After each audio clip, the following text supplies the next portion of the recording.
Bonjour et bienvenue. Aujourd'hui, on va voir les 6 phases de la création de patrimoine. Comme vous l'avez peut-être déjà remarqué, on ne va pas investir de la même manière si on a 20 ans, 30 ans, 40 ans ou 70, 80, 90 ans. Pourquoi? Parce que on va avoir notre histoire. Chacun, on a une histoire financière, on va avoir une histoire patrimoniale et donc on va avancer avec le temps. L'objectif, c'est de pouvoir se mettre dans la peau de la personne qu'on va être 10, 15, 20 ou 30 ans plus tard. Et ça, c'est très important de bien le comprendre. Donc la première phase de la création de patrimoine, ça commence par épargner. Épargner, généralement, on épargne entre 20 et 50 ans. Pourquoi? Parce que c'est l'outil le plus simple, le plus rapide pour pouvoir stocker de l'épargne. Et l'objectif de cette épargne, évidemment, c'est pas de rester sous forme d'épargne, fonds en euros ou cash en banque pendant toute la durée. L'objectif, c'est de pouvoir investir derrière, de réaliser des projets qui soient immobiliers, qui soient de tout autre ordre, que ce soit boursier, etc.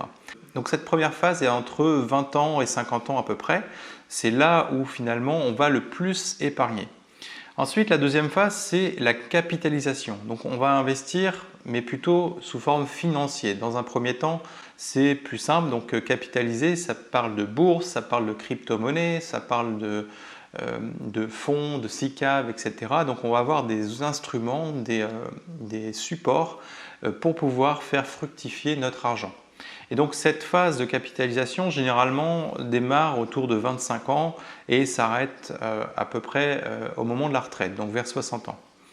La troisième phase, c'est la phase d'investissement. Donc ça, c'est vraiment l'immobilier. Je ne parle pas de la résidence principale ici, mais dans cette phase-là, en fait, on va investir.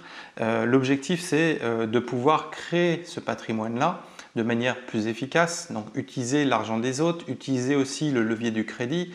Donc on va aller sur des actifs tels que l'immobilier, locatif, habitation. On peut être sur n'importe quelle stratégie locative évidemment. On peut être sur de l'allocation saisonnière, on peut être sur de l'allocation courte durée, sur l'allocation à l'année, meublée, non meublée. On peut être aussi sur du commercial, sur du professionnel et évidemment on peut aller sur d'autres types d'investissements comme les forêts et ce genre de choses qui va générer aussi des revenus. Et donc cette phase-là, elle est critique. Pourquoi? Parce que c'est cette phase-là qui va permettre d'être beaucoup plus efficace, de pouvoir utiliser le levier du crédit et donc d'utiliser aussi l'inflation qui va nous permettre finalement de rembourser de manière indolore quelques années plus tard, c'est-à-dire en moyenne 20 ans ou 15 ans si on est sur du commercial. La quatrième phase, c'est la phase de diversification et d'optimisation. Alors je les ai mis ensemble tout simplement parce que quand on optimise, généralement on se rend compte que la diversification est importante. Donc quand je parle d'optimisation, là on va être sur des stratégies, donc soit la location meublée, soit la location nue classique, ou alors on va aller sur des stratégies SCI, sur des stratégies holding, etc. Donc l'optimisation, généralement on commence à toucher du doigt l'optimisation quand on commence à avoir des grosses factures sur les biens locatifs. Généralement, c'est rare quand des investisseurs commencent à créer une SCI dès le départ. Donc généralement, on commence sur une location classique nue à l'année et après, au fur et à mesure, on va évoluer en fonction de sa fiscalité, de sa tranche marginale. Si on a des tranches marginales élevées, on va avoir intérêt à monter des SCI, pourquoi pas des holdings si ça a un intérêt. Et derrière aussi la diversification, c'est-à-dire qu'en fait on va commencer aussi à élargir. Il ne s'agit plus d'avoir du cash comme la première phase, ou alors que de capitaliser uniquement sur la bourse ou les crypto-monnaies si on est dans la deuxième phase. Et on va aussi se détacher, en tout cas diversifier par rapport à la stratégie immobilière. Parce que le gros souci des investisseurs immobiliers, c'est que généralement ils sont monotâches. C'est-à-dire qu'en fait ils vont avoir énormément d'immobilier et derrière le financier va pêcher et les actifs tangibles aussi. Donc cette phase-là, elle va être très importante parce qu'elle va permettre d'élargir un maximum, de pouvoir construire un patrimoine plus solide, d'avoir beaucoup plus de branches à son arbre ou de cordes à son arc, hein, on peut imaginer ça comme ça aussi. Et donc généralement cette phase on la retrouve entre 40 et 70 ans. Donc 40 ans c'est vraiment pour ceux qui ont déjà une vision patrimoniale assez affûtée. Et 70 ans, généralement après, on s'en fout un petit peu des impôts puisque ça tourne, etc. Donc on ne va pas se focaliser là-dessus. La cinquième phase, c'est la phase de sécurisation du patrimoine. Cette phase-là, elle est essentielle puisque quand on commence à avoir un patrimoine important, qu'on commence à avoir des choses diversifiées, de l'immobilier, des forêts, de la bourse, etc., on va généralement mettre beaucoup d'efforts dans ces stratégies-là, mais on va souvent oublier cette stratégie de sécurisation. Or, plus l'âge va avancer et plus il va falloir sécuriser ses avoirs. Quand on est à 20 ou 30 ans, on a encore du temps devant nous. Si on a perdu un peu en bourse ou si l'immobilier ne donne pas les résultats immédiatement espérés, c'est pas grave parce que c'est des stratégies de long terme. Si on arrive aux alentours de 60-70 ans, là, on ne peut plus se permettre d'avoir un patrimoine qui s'effondre pour les 10 prochaines années. Pourquoi? Parce que c'est là où on va avoir besoin de ce patrimoine-là, des revenus, du capital, etc. Donc là, on va mettre en place une stratégie de sécurisation du patrimoine, donc avec les actifs tangibles tels que l'or, l'argent physique, les terres agricoles, les forêts, etc. Donc on va être vraiment dans une approche de sécurisation si jamais on a un pépin au niveau de la finance, même au niveau de l'économie en général. Et donc cette stratégie, généralement, on commence à s'y intéresser vers 50-55 ans et c'est une stratégie qu'il faut pour moi aborder dès le départ. C'est important, pourquoi? Parce qu'on sait que dans une vie, statistiquement, on a 2 chances sur 3 de tomber sur une crise violente.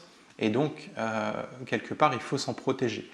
Mais, comme dirait Végès, c'est en préparant la guerre qu'on prépare aussi, qu'on s'assure de la paix. Donc l'objectif, c'est d'avoir une grande sérénité. Et pour avoir cette grande sérénité, il faut se préparer au pire.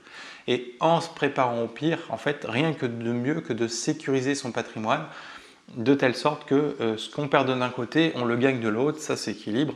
Même dans certains cas, en fait, on peut gagner énormément. Et enfin, la dernière phase, la 6e, c'est la transmission. C'est important de penser à la transmission. Généralement, on commence à s'en inquiéter au moment de la retraite, donc 60-65 ans. Et évidemment, on s'en inquiète jusqu'à la fin. Mais l'objectif, c'est vraiment de préparer ça aussi le plus tôt possible. Donc toutes ces phases-là, c'est des phases où finalement on retrouve chez toutes les personnes, tous les investisseurs, qu'ils soient aguerris ou non. Et généralement, ceux qui arrivent à intégrer toutes ces phases-là le plus tôt possible, c'est-à-dire vers 30-40 ans, finalement, ils vont avoir le temps de construire leur patrimoine, le temps de penser à tous ces éléments-là, et ça va produire ses effets. Donc c'est vraiment très important parce que ça va permettre de cadrer tout ça, de bien comprendre qu'on n'a pas les mêmes attentes à 20 ans, à 30 ans, à 50 ans, à 70 ans.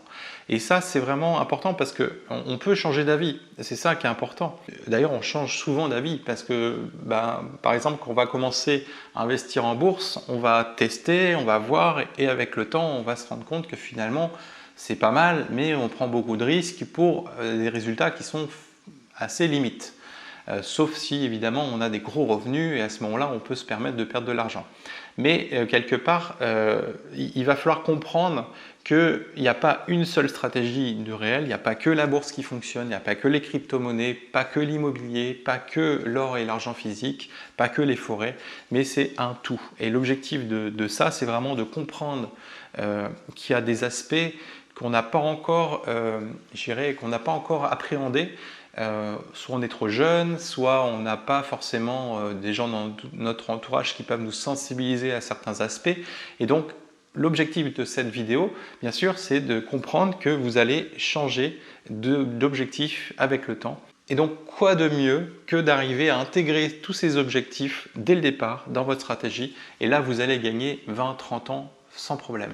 Donc si vous les prenez jeunes, c'est-à-dire à 30 ans, parce qu'avant 30 ans, évidemment, on n'a pas forcément de capital, on n'a pas forcément de capacité énorme pour s'endetter, mais du coup, ça va nous permettre d'avoir une vision, de prendre de la hauteur sur ce qui se passe et surtout de comprendre un petit peu les enjeux des années qui vont venir. Et donc, comme je vous l'ai dit, avec le temps, on prend de la sagesse, on cherche de moins en moins de risques, on cherche de plus en plus de revenus, on cherche aussi à sécuriser son capital.